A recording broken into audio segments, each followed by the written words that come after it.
ആഹാൻ ചെയ്ത പാപത്തിൻ ഫലമായി ഇസ്രായേൽ ജനത്തിനു നേരെ യഹോവയുടെ കോപം ജ്വലിച്ചു നിൽക്കുന്ന സമയത്താണ് അടുത്ത ദേശങ്ങൾ കീഴടക്കുന്നതിനായി ഇസ്രായേൽ ജനം തയ്യാറാവുന്നത്.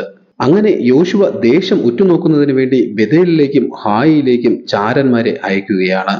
ദേശം ഉറ്റുനോക്കുവാൻ പോയവർ മടങ്ങി വന്ന് യോശുവയോട് പറയുന്നത് ആ ദേശത്തെ കീഴടക്കുവാൻ ജനമെല്ലാം പോകേണ്ട ആവശ്യമില്ല എന്നാണ്. കാരണം ഹായി, ബെഥേൽ എന്ന ദേശമെല്ലാം വളരെ ചെറിയ ദേശമാണ്. അതുമാത്രവുമല്ല, ഇസ്രായേൽ ജനം യെരിഹോ പട്ടണം ചുട്ടുചാമ്പലാക്കിയതെല്ലാം അവിടുത്തെ ജനങ്ങൾക്ക് നന്നായി അറിയാം. അങ്ങനെ ആ ദേശക്കാരെല്ലാം നല്ല ഭയത്തിലുമാണ്. ഈ ദേശം ഉറ്റുനോക്കുവാൻ പോയ ചാരന്മാർക്കും അറിയാം യഹോവ ഈ ദേശമെല്ലാം തങ്ങളുടെ കൈകളിൽ ഏൽപ്പിച്ചിരിക്കുന്നു എന്ന്. അതുകൊണ്ട് തന്നെ മുഴുവൻ ജനത്തെയും അവിടേക്ക് അയച്ച് കഷ്ടപ്പെടുത്താതെ ഒരു 2000-ഓ 3000-ഓ പേർ മാത്രം പോയാൽ മതി എന്നാണ് അവർ യോശുവയോട് പറയുന്നത്. അങ്ങനെ യോശുവ ഒരു 3000 പേരെ തിരഞ്ഞെടുത്ത് ഹായി പട്ടണത്തിലേക്ക് അയച്ചു.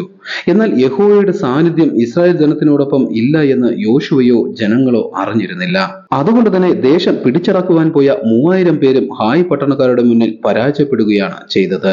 ഹായ് പട്ടണക്കാർ ഇസ്രായേൽ പടയിലെ 10-40 പേരെ കൊന്നുകളഞ്ഞു. ബാക്കിയുള്ളവർ തിരിഞ്ഞ് ഓടിയെങ്കിലും ഒരു മലഞ്ചെരുവിൽ വെച്ച് ഹായ് പട്ടണക്കാർ അവരെ തോൽപ്പിക്കുകയും ഓടിച്ചു കളയുകയുമാണ് ചെയ്യുന്നത്. ഹായ് പട്ടണം പിടിച്ചടക്കുവാൻ പോയ ഇസ്രായേൽ പട തോറ്റു എന്ന് കേട്ട ഇസ്രായേൽ ജനം ഭയക്കുവാൻ തുടങ്ങി. യോശുവ തന്റെ വസ്ത്രം കീറിയിട്ട് യഹോവയുടെ പെട്ടകത്തിന്റെ മുമ്പിൽ വന്ന് സാഷ്ടാംഗം വീണ് കിടക്കുകയാണ്. യോശുവ മാത്രമല്ല, ഇസ്രായേൽ മൂപ്പന്മാരും തങ്ങളുടെ തലയിൽ മണ്ണ് വാരിയിട്ടിട്ട് പെട്ടകത്തിന്റെ മുമ്പിൽ വീണ് കിടന്ന് നിലവിളിക്കുകയാണ്.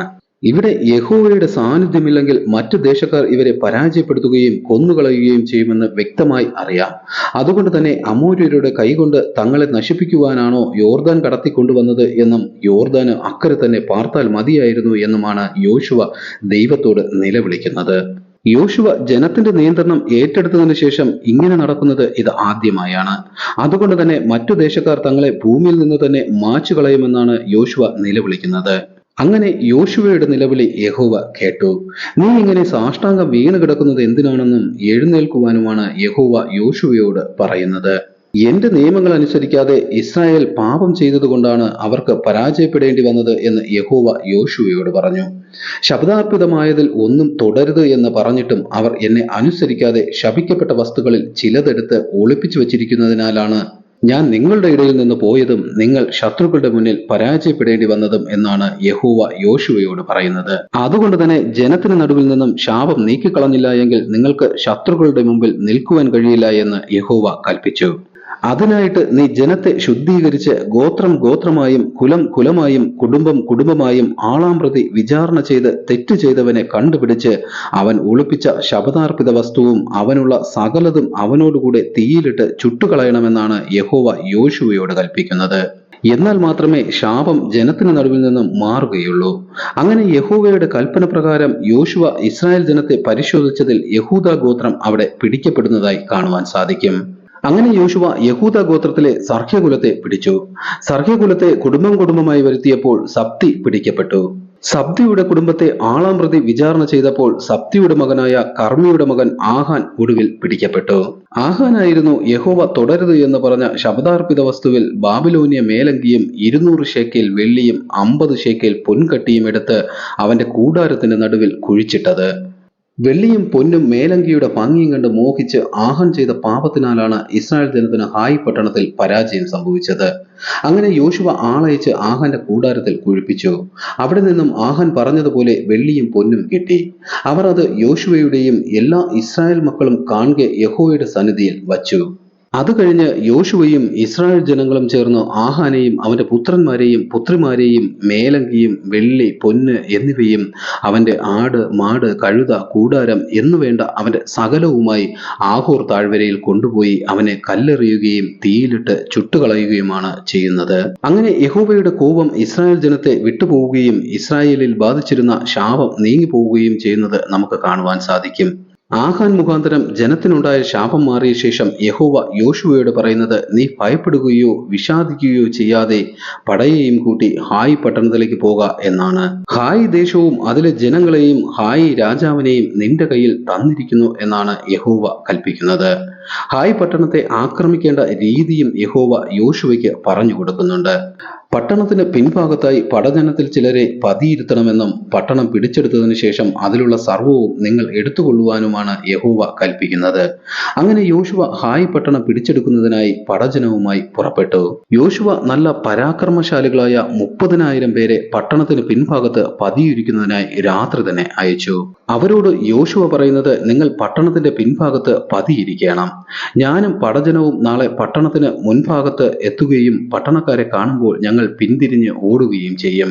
ഞങ്ങൾ ഭയന്ന് ഓടുകയാണ് എന്ന് കരുതി അവർ ഞങ്ങളുടെ പിന്നാലെ പട്ടണത്തിന് പുറത്തെത്തുമ്പോൾ നിങ്ങൾ പട്ടണത്തിനകത്ത് കടക്കുകയും പട്ടണം പിടിച്ചെടുത്ത് അതിന് തീ വയ്ക്കുകയും വേണം. യഹോവ നിങ്ങളോട് കൂടെ ഉണ്ടാകും. അങ്ങനെ ആ 30,000 പേർ യോശുവ പറഞ്ഞതുപോലെ പട്ടണത്തിന് പിൻഭാഗത്തായി പതിയിരുന്നു. അടുത്ത ദിവസം യോശുവ ഒരു 5,000 പേരെ കൂടി തിരഞ്ഞെടുത്ത് ബെഥേലിനും ഹായിക്കും മധ്യേ പടിഞ്ഞാറ് ഭാഗത്തായിട്ട് പതിയിരുത്തി. അങ്ങനെ ഹായ് പട്ടണത്തിന്റെയും ബെഥേലിന്റെയും പിൻഭാഗത്തും പടിഞ്ഞാറ് ഭാഗത്തും പതിയിരിപ്പുകാരും വടക്ക് ഭാഗത്ത് പടജനവുമായി നിരന്നു.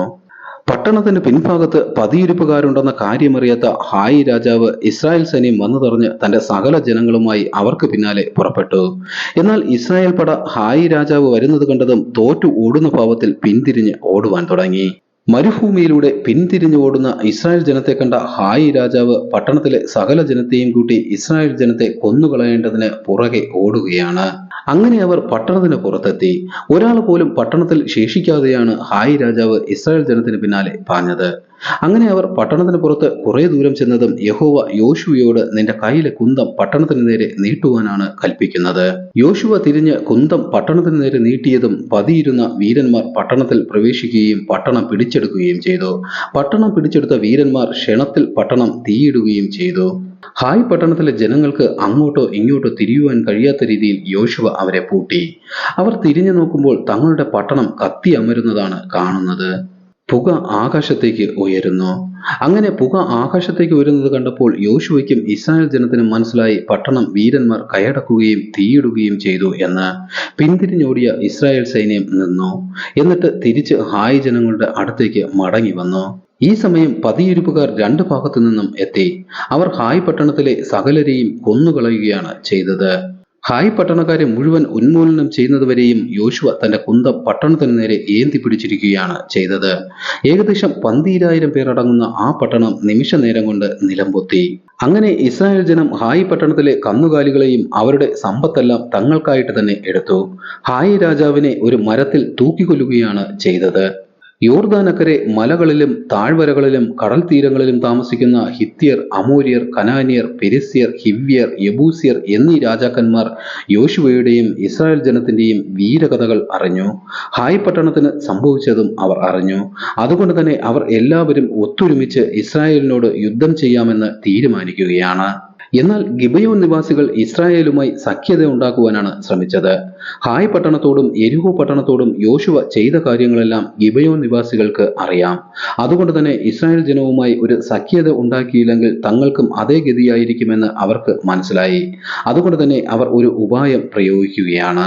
അവർ അടുത്ത ദേശക്കാരല്ല എന്നും ദൂരെ നിന്നുമാണ് വരുന്നത് എന്നും ഇസ്രായേൽ ജനം അറിയേണ്ടതിന് പഴയതും മുഷിഞ്ഞതുമായ വസ്ത്രങ്ങൾ അണിഞ്ഞ്, പഴക്കം ചെന്ന് കണ്ടം വച്ച ചെരുപ്പുകൾ കാലിലും അണിഞ്ഞ്, ഉണങ്ങി പൂത്ത ഭക്ഷണങ്ങളുമെടുത്ത് കീറിയ ചാക്കും തുന്നിക്കെട്ടിയ വീഞ്ഞു തുരുത്തികളുമായി കഴുതപ്പുറത്ത് ഇസ്രായേൽ ജനത്തിന്റെ അടുക്കിലേക്ക് ചെല്ലുകയാണ്.